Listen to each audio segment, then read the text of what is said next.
It's almost that time to turn your clocks back 1 hour.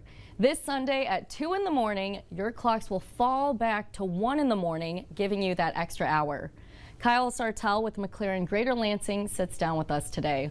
Kyle, many people say we get an extra hour of sleep during this daylight saving time coming to an end. How does that affect our sleep schedule? Well, we do get an extra hour of sleep if we're kind of wise enough to use it. So if you're someone who has a very regular schedule or is maybe a little bit sleep deprived, you can easily work that extra hour of sleep into your schedule. But sometimes people will find that it's hard to go to bed at the new time. So in some people it may be easier to just use that extra hour to stay up a little bit later, build up some of that sleep pressure so that the sleep that they do get overnight is a little bit more refreshing.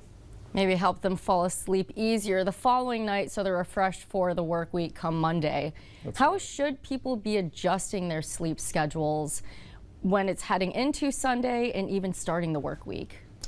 Well, heading into Sunday, we shouldn't need to do a whole lot to adjust our sleep schedule because we're going to be getting that extra hour. It's the week after, couple days after, that we need to be thinking about. And for that, we just need to make sure we stick with the routine we create.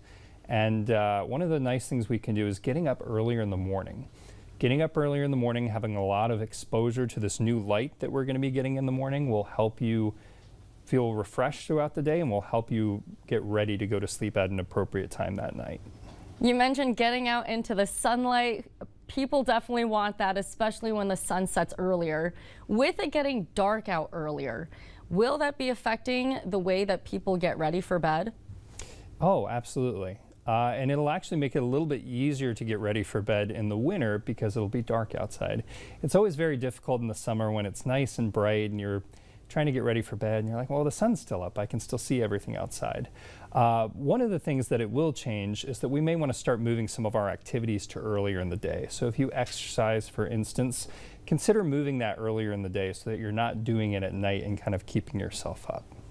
What other sleep hygiene or sleep health routines can you do to make sure you're falling asleep easier when the sun goes to bed earlier?